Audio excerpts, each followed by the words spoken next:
அனைத்து நல்லுள்ளங்களுக்கும் வணக்கம். நான் உங்கள் ரவிக்குமார். தொடர்ந்து தமிழக அரசியல் நிலவரத்தை பற்றி அனைத்து நல்லுள்ளங்களுக்கும் வணக்கம். நான் உங்கள் ரவிக்குமார். தொடர்ந்து தமிழக அரசியல் நிலவரத்தை பற்றியும் ப்ளஸ் டெல்லி அரசியல் நிலவரம் பார்க்குறோம். பட் இன்றைக்கி அடிஷ்னலாக நேபாளத்தினுடைய தகவலை பார்த்துடலாம். அங்கே இருக்கக்கூடிய பதிவுகள் நிறைய வந்த வண்ணமாக இருக்கிறது. 400க்கும் மேற்பட்ட மக்கள் காணாமல் போய்விட்டதாகவும் சொல்கிறாங்க. ஸோ நேபாள் மக்களுக்கு பெரிய அளவுக்கு டூரிஸ்ட் பிளேஸ் அது. குறிப்பாக அந்த இடத்துல ஒரு உறைந்த ஏரி என்ன ஆச்சு, திடீர்னு பஸ்ட் ஆகிட்டு அப்படியே ஃபுல்லாக உள்ளே நுழைஞ்சது தான் பெரிய பிரச்சனையாக இருக்குது. அதை பார்த்துட்டு இங்கே தமிழக அரசியல் நிலவரத்தை பார்த்துடலாம். குறிப்பாக தேமுதிக வேறு ChatGPT சொல்லிடுச்சான், உலகத்திலே ஒரு பெஸ்ட்டு கட்சின்னா அது தேமுதிக தான், நீங்கள் வந்து ட்ரம்ப்பு கூட தான் போட்டி போடணும் அப்படின்னு ChatGPT சொல்லிடுச்சான். அதனால் இங்கேருந்து கிளம்புறாங்க இப்போ நேராக.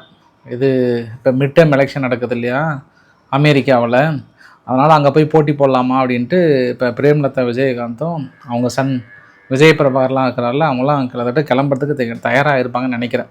ஏன்னா அந்தளவுக்கு ChatGPT அவங்கள பற்றி சொல்லியிருக்கான். அது என்ன தகவல்ன்றதையும் பார்த்துடலாம். ஸோ பதிவுக்குள்ளே போகிறதுக்கு முன்பே நீங்கள் நம்ம சேனலை சப்ஸ்கிரைப் பண்ணலாம். சப்ஸ்கிரைப் பண்ணிட்டு வாங்க. மறக்காம பெல் பட்டன் கிளிக் பண்ணி ஆல் ஆப்ஷன்ஸ் கொடுங்க. வீடியோ கொடுக்கலாம். ஃபஸ்ட்டு நேபாளினுடைய பதிவுகள், அங்கேருந்து வீடியோ பதிவுகள் நிறைய வந்த வண்ணமாக இருக்குது. குறிப்பாக நேபாளத்தில் ரசுவா அப்படின்ற ஒரு பகுதியில் ஒரு ஏரி ஒன்று, அந்த லொக்கேஷன் சைடில் இமேஜஸ் பாருங்கள். அந்த ஏரி என்ன ஆச்சுன்னா உறைந்த நிலையில், அதாவது பனி நிலையில் இருக்குது. அப்போ திடீர்னு இப்போ தான் குளோபல் வார்மிங் கொஞ்சம் அதிகமாகிடுச்சுல்ல, எல்னினோ எஃபெக்ட் அப்படின்னு கூட எடுத்துக்கலாம். எப்போவுமே பனியாக இருக்கும்போது டென்சிட்டி அதிகமாக இருக்கும். அந்த பனி உருக என்ன ஆகுனா டென்சிட்டி கொஞ்சம் எலாபரேட் ஆகும். அதான் அடர்த்தி அப்படின்னு சொல்லுவாங்க. அந்த அடர்த்தி கொஞ்சம் எலாபரேட் ஆகும், கொஞ்சம் பெருசாகும். அப்போ மழையும் சேர்ந்து பொழியுது. மழை சேர்ந்து பொழியும் போது என்னாச்சுன்னா ஐஸ் வந்து இன்னும் கொஞ்சம் உருக ஆரம்பிக்கும். அப்போ திடீர்னு உள்ளே இருக்கக்கூடிய அந்த தண்ணி எக்ஸ்பேண்ட் ஆகும்போது, பெருசாகும்போது அந்த ஏரி அப்படியே உடையுது. உடஞ்சதுக்கப்புறம் என்ன ஆச்சுன்னா சேரும் சகதியுமாக இருந்து அப்படியே உள்ளே வருது. இது வந்து சீனா நேபாளினுடைய எல்லை பகுதியில் நிகழ்ந்திருக்கு. இதே மாதிரி 2024 தான் சீனாவும் எல்லை பகுதியில் இதே மாதிரி ஒரு ஃப்ளட்டு வந்து ஃபுல்லாக சேதாரம் ஆகிட்டு அந்த கட்டடத்தை அதாவது ஃபுல்லாக ரெனோவேஷன் பண்ணி சீனாவுக்கும் இந்த பக்கம் ஃப்ரெண்ட்லி பேஸில் வரக்கூடிய ஒரு விசா ஆஃபீஸ் ஒன்று, அந்த ஆஃபீஸ்லாம் சுத்தமாக அடிச்சுட்டு போயிடுச்சு கம்ப்ளீட்டாக. வழக்கமாக நேபாள் வந்து கொஞ்சம் டூரிஸ்ட் பிளேஸாக இருந்தது. அதுவும் இப்போ அந்த பில்கிரிம்ஸ் எல்லாம் நிறைய கொஞ்சம் போயிட்டு இருந்தாங்க. 400க்கும் மேற்பட்ட மக்கள் கிட்டத்தட்ட காணவில்லை அப்படின்னு சொல்லியிருக்காங்க. ஒட்டுமொத்தமாக இந்தியர்கள் அப்படின்னு பார்த்தோம் அப்படின்னா கிட்டத்தட்ட 291 பேர் பக்கம் இந்தியர்கள் காணாமல் போயிருக்காங்க. அதில் தமிழ்நாட்டில் இருந்து இது வரைக்கும் 57லேருந்து ஒரு 60 பேர் பக்கம் காணாமல் போயிருப்பதாகவும் சொல்கிறாங்க. மேபி இது உயிரிழப்புகள் அதிகமாகக்கூடும் அப்படின்னு சொல்கிறாங்க. நேபாளினுடைய ஃப்ளட்டு சும்மா ஒரு 5 நிமிஷம் கூட இல்லை, அப்படியே ஃப்ளட் வந்து அடிச்சுட்டு போயிடுச்சு. ஸோ உதவி எண்கள்லாம் அழைக்கப்பட்டு இந்த எண்ணுக்கெல்லாம் நீங்கள் தொடர்பு கொள்ளுங்க அப்படின்னு அனௌன்ஸ் பண்ணியிருக்கிறாங்க. என்னதான் ஒரு பக்கம் ஃப்ளட்டு இந்த மக்கள் அப்படியே அடிச்சுட்டு போனாலுமே, இன்னொரு பக்கம் ஒரு சிலிண்டருக்காக உயிரை பணையம் வைத்து இந்த சின்ன சின்ன அல்ப ஆசை அப்படின்னு சொல்லுவாங்க, அந்த அல்ப ஆசைக்காக அந்த பதிவுகள் கூட நிறையா வந்தது. அந்த ஃப்ளட்டு ஒரு பக்கம் ஃபுல்லாக அடிச்சுட்டு போகுது வெள்ளம், இன்னொரு பக்கம் போயிட்டு அப்படியே கொஞ்சம் கொஞ்சமாக தவழ்ந்து அந்த பக்கம் போய் சிலிண்டர்லாம் எடுத்த பதிவுலாம் பார்க்கும்போது என்ன ஆளுங்க நீங்கள் அப்படின்னு தான் எனக்கும் தோணுச்சு. பட் அங்கே இருக்கக்கூடிய பார்க்கும்போது மனித உயிர்கள் சர்வசாதாரணமாக ஒரு ஃப்ளட்டில் கண்ணிமிக்கும் நேரத்தில் வந்து ஒன்றும் இல்லாமல் போயிடுச்சு. இல்லை எவ்வளோ பெரிய சொத்தாக இருக்கட்டும், எவ்வளோ கஷ்டப்பட்டு வீடு கட்டினவங்க எல்லாத்தையும் தாண்டி ஒரு நிமிஷம்தான் இந்த மனிதனுடைய லைஃப் எல்லாமே கம்ப்ளீட்டாக அடிச்சுட்டு போயிடுச்சு. இதில் என்ன அப்படின்னா ஒரு மிகப்பெரிய பாடம் இந்தியாவுக்கு. இனி இமயமலை பகுதியில் பனி உருகுது அப்படின்னு நம்ம கேஷுவலாக இருந்துட்டோம் அப்படின்னா இது ஒரு லைஃப் லெசனாக நம்மளுக்கு மாறிடும். இதே தான் பனி உருகி திடீர்னு வரும்போது இந்த அளவுக்கான ஃப்ளட். அப்போ நினச்சி பாருங்கள், இமயமலை உருகி இந்த மாதிரி வந்துச்சு அப்படின்னா எந்த மாதிரியான பாதிப்புகளை ஏற்படுத்தும். இல்லை இதுதான் எல்னினோ ப்ளஸ் வந்து குளோபல் வார்மிங்கோட மிகப்பெரிய எஃபெக்டில் இன்றைக்கி நம்ம பக்கத்தில் நேபாளில் இந்த அளவுக்கு நிகழ்ந்திருக்கிறது. அதில் குறிப்பாக இங்கேருந்து டூரிஸ்ட் போன நம்ம இந்தியர்கள் பெரிய அளவுக்கு மாட்டிக்கொண்டார்கள் அப்படின்றத சொல்லியிருக்காங்க. இந்த வெள்ள அபாய எச்சரிக்கை எப்படின்னா அது அங்கிருந்து கடந்து அடுத்து பக்கத்து மாநிலத்தில் இந்திய மாநிலத்தில் நுழைய போகுதுன்னு சொல்லிட்டு அடுத்தடுத்த அசாம் போன்ற பகுதிகள்லாம் பெரிய அளவுக்கு எச்சரிக்கைகளும் வந்து கொடுத்துருந்தாங்க. நீங்கள் பார்க்குற பதிவுகள் பிஃபோர் ஆஃப்டர் பதிவுகளும் இருக்கும். இந்த ஃப்ளட்டு ஃபஸ்ட்டு வந்து கண்ணிமிக்க நேரத்தில் அடிச்சுட்டு போனதுக்கப்புறமும் அந்த ஒரு நிமிஷத்தில் அந்த ஏரியா பகுதி கம்ப்ளீட்டாக அப்படியே வைப் அவுட், அப்படியே சுத்தமாக துடை தெரிந்த அந்த பகுதிகளை கூட பார்க்க முடிகிறது. அதை நம்ம அந்த வீடியோ பதிவுகளை பாருங்கள். இந்த வீடியோ பதிவுகள் பார்க்கும்போது தான் நம்ம அரசியலை நோக்கி நகர வேண்டிய ஒரு தருணம் இது. அபிஜித்னு சொல்லிட்டு இந்த காக்ரோச் ஜனதா பார்ட்டி இருக்கு இல்லையா, அந்த காக்ரோச் ஜனதா பார்ட்டியோட தலைவர் அவர் தான் இப்போ அடுத்த இந்திய பிரதமராக போகிறாருன்னு நினைக்கிறேன். ஏன்னா பயங்கரமான பேட்டி எடுத்து பிடிச்ச பெஸ்ட் சிஎம்னா யார் நினைக்கிறீங்க அப்படின்னா அது திராவிட நாயகன் திரு மு க ஸ்டாலின் அவர்கள் தான் அப்படின்னு சொன்னதுக்கப்புறம் அவ்வளோதான், சொல்லவா வேணும். சன் டிவிக்கில் ஒரு குசால் ஆகிடுச்சு, தலைவா போடு தலைவா, வெடியை போடு தலைவா, அவ்வளோதான் நீங்கள் தான் தலைவா அடுத்தது அப்படின்னு சொன்னாங்க. அப்புறம் பினராயி விஜயன் அவர்கள் ஒன் ஆஃப் த பெஸ்ட் சிஎம்மாக பார்க்குறேன். இங்கே அரவிந்த் கெஜ்ரிவால் அவர்கள் தனது செயல்பாடில் மிக அற்புதமாக வந்து செயல்பட்டு இருந்தார் அப்படின்னு சொல்கிறாங்க. அவர் சொன்னதுக்கும் உடனே 3வது அணி உருவாகுது, காங்கிரஸ் இல்லாத ஒரு 3வது அணியை உருவாகுவதற்கு தயாராகிவிட்டது அப்படின்ற மாதிரிலாம் பயங்கரமாக போட்டிருந்தாங்க. அதாவது காக்ரோச் ஜனதா பார்ட்டியும் இந்த பக்கம் டிஎம்கே, அங்கே கம்யூனிஸ்ட், இந்த பக்கம் அரவிந்த் கெஜ்ரிவால், இவங்கெல்லாம் வச்சுட்டு வேறு ஏதாவது 3வது அணி உருவாகுமா அப்படின்ற இன்னொரு கோணத்துலேயே வந்து பார்த்தாங்க. சரி ரைட்டு, பயங்கரமாக நீங்கள் பார்த்துட்ருக்கீங்க அப்படின்னு நினச்சேன் நான். அப்புறம் இன்னொரு விவகாரம் கூட பார்த்தேன். நேற்று பரந்தூர் விமான நிலையத்தை முழுமையாக ரத்து பண்ணிட்டாங்க. அதில் ஒரு 36% மேலே நிலங்கள் ஏற்கனவே வாங்கிட்டாங்க இல்லையா, அந்த நிலத்தை வந்து திருப்பி கொடுக்கணும் அப்படின்னு கம்யூனிஸ்ட் வந்து சண்முகம் பி அவர்கள் வந்து பெரிய அளவுக்கு தனது கருத்தை வந்து தெரிவித்திருக்கிறார். 2003 அடிப்படையில் நீங்கள் மறுவாழ்வு மற்றும் குடியேற்ற சட்டத்தின் அடிப்படையில் நீங்கள் நிலத்தை வாங்கியிருக்கீங்க, அப்படி முடியல அப்படின்னா நீங்கள் அவங்கக்கிட்ட திருப்பி கொடுக்கணுன்றாங்க. அந்த சட்டத்தின்படி 43B நினைக்கிறேன், எஸ் 43B தான். அந்த சட்டத்தின் அடிப்படையில் நீங்கள் லேண்டை திருப்பி கொடுக்கணுனாலும் இந்த அக்விசேஷனுக்கு பண்ண அந்த பணம் இருக்குல்ல, அவங்க கொடுத்த பணத்தை இத்தனை நாள் வட்டியோடு அவங்க திருப்பி கொடுக்க வேண்டிய ஒரு சூழ்நிலை வரும். எத்தனை விவசாயிகள் திருப்பி கொடுப்பாங்கன்னு தெரியல. ஏன்னா அப்போ வந்து அந்த விமான நிலையத்தை பேஸ் பண்ணி அந்த லேண்டோட வேல்யூ அதை ஹையாக கால்குலேட் பண்ணி தான் கொடுத்துருப்பாங்க. பட் இன்றைக்கி விமான நிலையம் வரல அப்படின்னா அந்த லேண்டோட வேல்யூ ரொம்ப கம்மியாக தான் இருக்கும். அப்படின்னும் போது அவங்க நிச்சயமாக திருப்பி அந்த பணத்தை கொடுப்பாங்களான்னு தெரியல. ஒன்று, நிறைய பேர் வந்து வெளியூரில் இருக்கிறாங்க, அவங்க லேண்டுக்கு வர முடியாத சூழ்நிலை அடிப்படையில் தான் நிறைய பேர் விற்றாங்க அப்படின்னு சொல்கிறாங்க. பட் எப்படி அந்த லேண்டை கொடுக்க முடியும்னு தெரியல. நேற்று சட்டசபையில் G2 வந்து எங்களுக்கும் அந்த நாங்கள் லேண்டே அந்த ஏரியா பரந்தூர் விமான நிலையம் பக்கத்தில் வாங்கவும் இல்லை, எங்களுடைய கிளை நிறுவனங்களும் வாங்கவில்லை, அபாயகரமெல்லாம் இல்லை, அபத்தமான ஒரு குற்றச்சாட்டு. நாங்கள் ஏதோ அதை லேண்டு வாங்கி போயிட்டோம், எங்களுக்காக தான்ன்ற மாதிரி சொன்னதில் எங்களால் ஏற்றுக்கொள்ள முடியாது.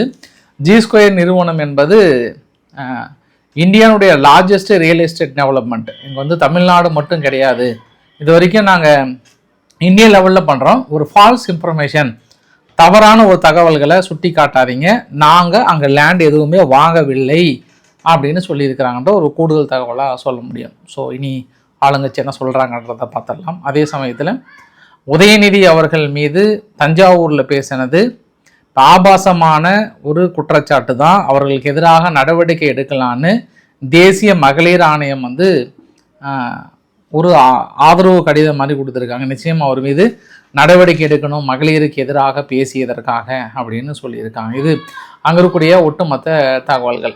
ஒரே ஒரு தகவல், கேள்வி யாருக்கிட்ட, இப்போ இருக்கக்கூடிய சுகாதாரத்துறை அமைச்சர்கிட்ட ஒரு கேள்வி ஒன்று கேட்குறாங்க. நீங்கள் உதயநிதி அவர்களை கைது பண்ணிட்டீங்க, அதே மாதிரியான விமர்சனத்தை நயினார் நாகேந்திரன் அவர்கள் வைத்தார். நயினார் நாகேந்திரன் அவர்களை ஏன் கைது பண்ணல அப்படின்னு அருண்ராஜ் அவர்கள் என்ன சொன்னார்னா, பாரதிய ஜனதா பொறுத்த வரைக்கும் நாங்கள் ஒரு கட்சியாகவே கருதுறதில்லை, உதயநிதி ஸ்டாலின் என்பவர் எதிர்கட்சி தலைவராகிறார், அதனால் அவருக்கு என்று ஒரு பொறுப்புணர்வு இருக்கணும், அந்த பொறுப்புணர்வு அவர் பேசணுன்றதுக்காக அவர் கைது பண்ணோம். அதே போல் நயினார் நாகேந்திரன்லாம் நாங்கள் கைது பண்ணி பெரிய ஆளாக்க விரும்பலை, உடனே அதை பேஸ் பண்ணி மதவாத அரசியல் அப்படி இப்படின்னு எடுப்பாங்க, அதனால் ஒரு ஆளாகவே நாங்கள் கண்டுக்கல அப்படின்னு சொல்லியிருக்கிறாங்க. இனி பிஜேபி என்ன சொல்ல போகிறாங்கன்னு பார்க்கலாம். அதனால தான் மரியன் வில்சன் மீது பாஞ்சிருக்கிறாங்க. மரியன் வில்சன் எப்படி சட்டசபையில் வந்து நான் லஞ்சம் கொடுத்தேன்னு சொல்லலாம், லஞ்சம் கொடுப்பது குற்றமா இல்லையா, அப்போ அதை ஆய்வுக்கு உட்படுத்தணுமா இல்லையா அப்படின்னு பயங்கரமாக வந்து பேசியிருக்காங்க. தமிழக வரலாற்றிலே முதல் முறையாக 10 மணி நேரம் நோ பிரேக், டீ குடிக்க கூட பிரேக் இல்லாமல் சட்டமன்றம் நடந்தது, இதுவே முதல் முறை. காலையில் 9:30க்கு ஆரம்பித்து இரவு 7:13 வரை சுமார் 10 மணி நேரத்திற்கு மேலாக அலுவல் வேலை நடைபெற்றது வரலாற்றில் முதல் முறையாக நினைவு கூறப்பட்டிருக்கிறது.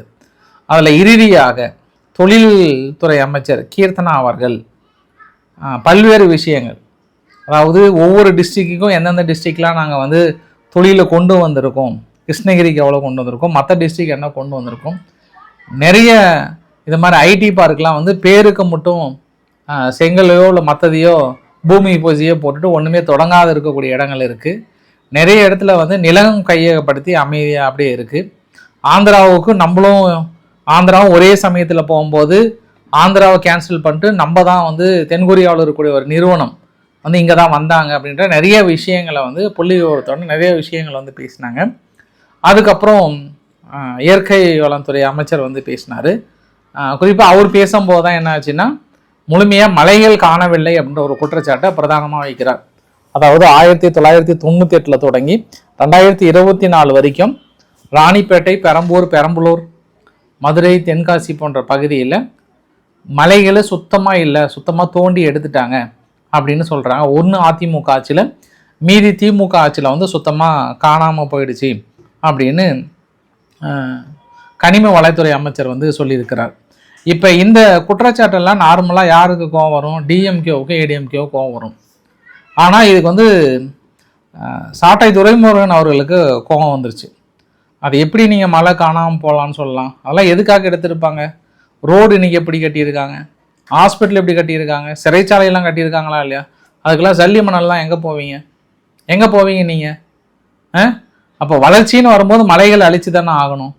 அதை எப்படி அழிக்கலாம் அப்படின்னாங்க. இதே வாய்தான் ரொம்ப இதே 2 வருஷத்துக்கு முன்பெல்லாம் வந்து இயற்கை அழித்து என் மக்களை விவசாயம் செய்ய விடாமல் அழித்து என்ன விதமான வளர்ச்சி அப்படின்னு கடுமையான குற்றச்சாட்டு வைத்த இதே வாய் தான் இன்னைக்கு ஓடி வந்து திமுகவுக்கு இப்படி சப்போர்ட் பண்ணுறாங்களா அப்படின்ற ஒரு குற்றச்சாட்டும். பரந்தூர் விமான நிலையம் அப்போ விஜய் அவர்கள் வந்து சிஎம் முன்னெடுக்கும் போது, அதாவது கட்சி ஆரம்பித்ததுக்கு அப்புறம் கூப்பிட்டு பேசினப்ப நிச்சயம் நாங்கள் தான் களத்தில் நின்று போராடணும், அது வந்து வரக்கூடாத ஒரு விஷயம், விவசாயிகள் பாதிக்கப்படுறாங்கன்னு சொன்ன அதே வயதான் இன்னைக்கு ஓடி வந்து திமுகவுக்கு நல்ல பேர் வந்துரும்ன்ற ஒற்றை காரணத்துக்காக தான் பரந்தூர் விமான நிலையத்தை தடுக்கிறாங்க. அப்படின்னும் போது இனி நாம் தமிழர் கிட்டத்தட்ட அதிகாரப்பூர்வமாகவே திமுகவில் இணைகிறதா அப்படின்ற இன்னொரு கேள்வி. ஏன்னா திமுக கூட அவ்வளோ ஃபாஸ்ட்டாக ரிப்ளை கொடுக்கறது இல்லை. ஆனால் இங்கே டிவிகே மீது இருக்கக்கூடிய மொத்த விமர்சனமும் நாம் தமிழர் உடனாக வைப்பதும், திமுகவுக்கு பெரிய அளவுக்கு சப்போர்ட் பண்ணுவதும், சட்டசபையில் எப்படி வேலு அவர்களும் KN நேரு அவர்களை பேசுகிறாங்களோ, வெளியில் அவங்களுக்கு இணையாக இந்த பக்கம் சாட்டை துரைமுருகன் அவர்கள் பேசி கொண்டிருக்கிறாரா அப்படின்ற இன்னொரு ஆங்கிளும். ஸோ எதிரின்னு வந்துட்டா அப்படிதான் அப்படின்ற இன்னொரு ஆங்கிளில் பார்க்குறாரான்னு பார்க்கலாம். நம்ம இதில் குறிப்பிடப்பட விஷயம் என்ன அப்படின்னா, இந்த சட்டசபையில் சோழிங்கநல்லூரில் உசிலம்பட்டி எம்எல்ஏ ஒன்றுமே இல்லை, 50 வருஷமாக ஒன்றும் வளர்த்தலை, ஒன்றும் இல்லாமல் வெறும் சட்டையோடலாம் மக்கள் சுற்றுறாங்க, ரொம்ப வறுமையில் இருக்கிறாங்க அப்படின்னு சொன்னதுக்கப்புறம் அவருக்கு தனிப்பட்ட முறையில் நிறைய மிரட்டல் வருதான். அதனால் போலீஸ் ப்ரொடெக்ஷனோட, போலீஸ் பாதுகாப்போட அவர் வந்து எப்போதுமே துப்பாக்கி ஏந்திய காவல்துறை அவரோட இருக்கணும் அப்படின்னு சொல்கிறாங்க. சரி, இப்போ தான் மெயின் விஷயமே. ChatGPT கிட்ட வந்துடலாம். பிரேமலதா அவர்கள் தேமுதிகனுடைய தலைமை, அவங்க தான் தலைவர். LK சுதீஷ் அவர்கள் இப்போ எம்பியாக இருக்கிறார். பாராளுமன்றத்தில் மக்களால் தேர்ந்தெடுக்கப்பட்டவரில் எங்கள் எம்எல்ஏக்களால் தேர்ந்தெடுக்கப்பட்ட ஒரு எம்பி அவர். அவங்க உட்காந்து பாலிமர் நியூஸில் இல்லை, எல்லா நியூஸுக்கும் உட்காந்து பேட்டி என்ன கொடுக்குறாங்கன்னா, சட்டமன்றத்தில் சிறப்பாக செயல்பட்டது யார் அப்படின்னு ChatGPT கிட்ட கேட்கும்போது ChatGPT பிரேமலதா விஜயகாந்த் அப்படின்னு சொல்லிடுச்சான். உடனே அவங்க ஹே அப்படின்னு கை தட்டினாங்க. உடனே பிரேமலதா விஜயகாந்த் அவங்க வந்து சட்டசபையில் சிறப்பாக சட்டசபையில் நாடாளுமன்றத்தில் ஒரு 1000 பேர் பக்கம் இருக்கிறாங்க, 500 மேலவை கீழவை எல்லாம் சேர்ந்து எல்லாம் ஒரு 500 + 1000 பேர் பக்கம் இருக்காங்க. எவ்வளோ பேர் இருக்கிறாங்க, ஹிந்தி பேசுகிறவங்களாம் இருக்கிறாங்க. ஆனால் ChatGPT கிட்ட கேட்கும்போது LK சுதீஷ் தான் ஃபஸ்ட்டு நிறுத்தம். எவ்வளோ திறமையாக வாதாடி எந்த வித சட்டம் கொண்டு வந்தாலும் அந்த சட்டத்தை அப்படியே ஓட்டையை கண்டுபிடித்து அந்த ஓட்டை மேல் ஓட்டையை அடைத்து அப்படியே எந்த ஒரு அவங்க இப்போ மசோதா தாக்கல் பண்ணாங்கன்னா, ஐயோ LK சுதீஷ் இருக்கிறாரா, ஆனால் சாமி நம்மளுக்கு ரொம்ப டேஞ்சரானு பிஜேபி கொஞ்சம் பயப்படுற அளவுக்கு பண்ணி வச்சுருக்கிறாராம், அந்த அளவுக்கு வாதாடுறான் அப்படின்னு ChatGPT சொல்லிடுச்சான். சரி, இவங்க சொன்னதுக்கப்புறம் ஆக்சுவலாக நான் ரெக்கார்ட் பண்ண அதை வெளியிட வேண்டாம்னு நினைக்கிறேன். ChatGPT என்ன மாதிரி சொல்லிட்டே, இது நியாயமா, அவங்க தான் சிறப்பாக செயல்படுறாங்களா அப்படின்னா ChatGPT புலம்புது. அதாவது சத்தியமாக நான் சொல்லலை, நான் வந்து பிரேமலதா விஜயகாந்த் நான் வந்து சொல்லவே கிடையாது, ஆதாரபூர்வமாகவும் நான் எங்கனாலும் நிரூபிக்க தயாராக இருக்கேன், அவங்கள போய் நான் எதுக்கு சொல்கிறேன் அப்படின்றாங்க. அப்படி நம்ம ChatGPT கிட்டயோ மற்றதுலையோ கேட்கும்போது நம்பர் 1 வந்து ஆதவ் அர்ஜுனா இருக்கிறார், அடுத்து வந்து சௌமியா அன்புமணி அவர்கள் இருக்கிறார், அப்புறம் இன்னொன்று PMK எம்எல்ஏ கணேஷ் அப்படின்னு சொல்லிட்டு அவர் இருக்கிறார், அப்புறம் கம்யூனிஸ்டினுடைய எம்எல்ஏ ஒருத்தர் இருக்கிறார், அப்புறம் டிவிகேனுடைய எம்எல்ஏ நிறைய இருக்கிறாங்க, இவங்க தான் இருக்கிறாங்க. அப்புறம் டிஎம்கே இருக்கிறாங்க. இல்லை பிரேமலதா விஜயகாந்த் பேசினதே ஒரு 2 நாள் தான் பேசினாங்க, அதுவுமே பாயிண்ட்லாம் கிடையாது, 19 எந்திரிச்சு முடிஞ்சு போன கதையெல்லாம் எடுத்து வச்சு பேசுகிறாங்க. அப்புறம் பெண்கள்லாம் வந்து ஏதாவது பண்ணால் அடிக்கணும் உதைக்கணும் அவங்கள கொல்லணுன்ற மாதிரிலாம் நாடாளுமன்ற இப்போ சட்டசபையில் பேசும்போது சபாநாயகர் ஏமா வந்து இப்படிலாம் பேசுகிறீங்க, இதெல்லாம் வந்து அவை குறிப்புலேருந்து முழுமையாக நீக்கிறேன், நீ என்ன என்கவுண்டர்லாம் பண்ணணுன்றது என்கரேஜ் பண்ணுறீங்க, ஒரு நாடாளுமன்ற உறுப்பினர் பேசலாமான்னு அட்வைஸ் பண்ணி அனுப்புனாங்க. கடைசி 2 நாளாக ஆளே காணும், வரல, சுத்தமாகவே வரவே இல்லை, எந்த விவாதத்துலையுமே இல்லை. இவங்க ஓடி வந்து இப்படி ChatGPT சொல்லிடுச்சான், எங்கிட்ட கூட ChatGPT குசுன்னு சொல்லிச்சு, இவங்களுக்கு எதுக்கு எங்கே போட்டி, ட்ரம்ப்புக்கிட்ட நேராக போட்டி போட்டாங்கன்னா ஜெயிச்சிடுவாங்க, இவங்க வேறு உலகத்தில் வாழ்கிறாங்க, இல்லைனா ஏலியன் உலகத்தில் போனால் ஜெயிச்சிடுவாங்க, அங்கே வேணால் போக சொல்கிறீங்களா அப்படின்ற கூட தான் என்கிட்ட சொல்லிச்சு. அதெல்லாம் நம்ம வெளில சொல்ல முடியுமா, இல்லை கிளம்புங்க பொட்டியும் படிக்க எடுத்துகிட்டு ட்ரம்ப்புக்கு போட்டியாக மிட் டேர்ம் எலெக்ஷனில் போட்டி போட தயாராகுங்க. இருந்தாலும் இதையும் நம்புகிற ஒரு கூட்டம் பின்னாடி நின்று கை தட்டுது அப்படின்னா அந்த கூட்டத்தை வச்சுக்கிட்டு நீங்கள் என்னன்னாலும் சாதிக்கலாம். இந்த மாதிரியான ஒரு குருட்டுத்தனமான நம்பிக்கை உள்ள மக்கள் பின்னாடி நின்று கைத்தட்டி ChatGPT வந்து என்னதான் சொல்லிச்சு அப்படின்றதுல தற்பெருமை இருக்கு பாரு, எல்லாம் ஒன்றும் சொல்கிறதில்ல. அதை விட விஜய் பிரபாகர் அவருக்கு என்ன ஆச்சு தெரியல, கடந்த 2-3 நாட்களாக டிவிக்கேவை திட்டி தள்ளுறாரு. அவங்க அப்பா இருக்கும்போது கஜா மாதிரி அப்படி நடப்பாராம், ஒரு காட்டை அழித்து ஒரு யானை எப்படி பாதையை உருவாக்குதோ அது மாதிரி அப்போ எங்கள் அப்பா வந்து இதெல்லாம் பாதையை உருவாக்குறதுனால அன்னைக்கு கஜா மாதிரி இருந்தவங்க நீங்கள் கோஜா மாதிரி உட்காந்துக்கிறாரு அப்படின்னு பயங்கரமாக சொல்கிறார். அதாவது விஜய் அவர்கள் இன்னைக்கு ஆட்சி ஆரம்பித்தது காரணமே விஜயகாந்த் தான், அன்னைக்கு செந்தூர பாண்டியில் அவருக்கு லைஃப் கொடுக்கலாம், இன்னைக்கு ஏதுன்னு மாதிரிலாம் பேசுகிறாங்க. யாருப்பா நீங்கள், எங்கிருந்தா வரீங்க நீங்கள்? ஒரே ஒரு கேள்வி தான், தேமுதிக யார் எதிர்த்து கட்சி நடத்த வேண்டியது?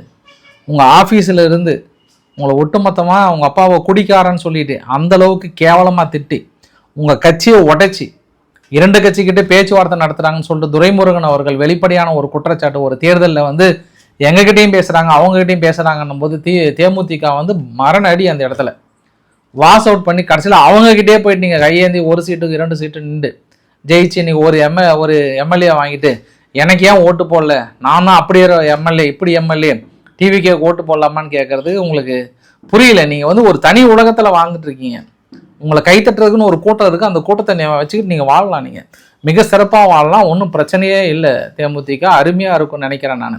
ஃபைனலாக இந்த வீடியோவோட நிறைவு பகுதியில் இந்த ஃப்ளட்டு இப்போ வருகின்ற நவம்பர் டிசம்பர்லாம் இருக்கு இல்லையா, அந்த ஃப்ளட் மேனேஜ்மெண்ட்டுக்குன்னு ஒட்டுமொத்தமாக 8 மினிஸ்டர் வந்து இன்சார்ஜ் போட்டிருக்காங்க. ஒவ்வொரு பகுதியாக வந்து திருவெற்றியூர் அண்டு மணலிக்கு வந்து ரமேஷ் அவர்களையும், மாதாவரம் அந்த வந்து தண்டையார்பேட்டை வந்து லோகேஷ் அவர்களையும், அப்புறம் ராயபுரம் இந்த மாதிரி ஒவ்வொரு தனிப்பட்ட பிரிவுகளுக்கு எல்லாத்துக்கும் சேர்த்து ஒவ்வொரு அமைச்சர்களாக பொறுப்பு கொடுத்துருக்காங்க. அந்த அமைச்சர்களை ஒருங்கிணைக்கக்கூடிய பொறுப்பு வந்து ஆதவ் அர்ஜுனா அவர்களுக்கு கொடுத்துருக்காங்க. ஸோ சென்னையை சீக்கிரமாக கட்டியமைக்க வேண்டிய பொறுப்பு அப்படின்னு சொல்லியிருக்காங்க. இது எந்த அளவுக்கு நடைமுறைப்படுத்துகிறாங்க அப்படின்றத நம்ம பொறுத்து இருந்து பார்க்கலாம். அதே பிரபு அவர்களுக்கு இன்னொரு கேள்வி தான், மழையை அழிக்காமல் இயற்கையை வந்து எதுவுமே செய்யாமல் ஜல்லி மணல் இதுக்கெல்லாம் தேவை எப்படி ஃபுல்ஃபில் பண்ண முடியும் அப்படின்றதுக்கான ஒரு வழிமுறைகளும் சொல்லிடுங்க, மக்கள் ரொம்ப எதிர்பார்க்குறாங்கன்றது ஒரு கூடுதல் தகவல். ஸோ பிடிச்சிருந்தா லைக் பண்ணுங்கள், ஃப்ரெண்ட்ஸுக்கு ஷேர் பண்ணுங்கள். ஒரே ஒரு தகவல் மிஸ் பண்ணிட்டேன், டிஎம்கேவும் ஏடிஎம்கேவும் கூட்டணி சேர்ந்து ஆட்சி அமைக்கலான்னு ஐடியா கொடுத்ததே எல்கே சுதீஷ் அவர்கள் தானா, அவருக்கு ஒரு பாராட்டு கொடுத்துருங்க ஃப்ரெண்ட்ஸ், அதனால் அவர் தான் அந்த ஐடியா கொடுத்தாராம். ஸோ பிடிச்சிருந்தா லைக் பண்ணுங்கள், ஃப்ரெண்ட்ஸுக்கு ஷேர் பண்ணுங்கள், சப்ஸ்கிரைப் பண்ணுங்கள். ரவிக்குமார் அரசியல் உண்மைகள். நன்றி, வணக்கம்.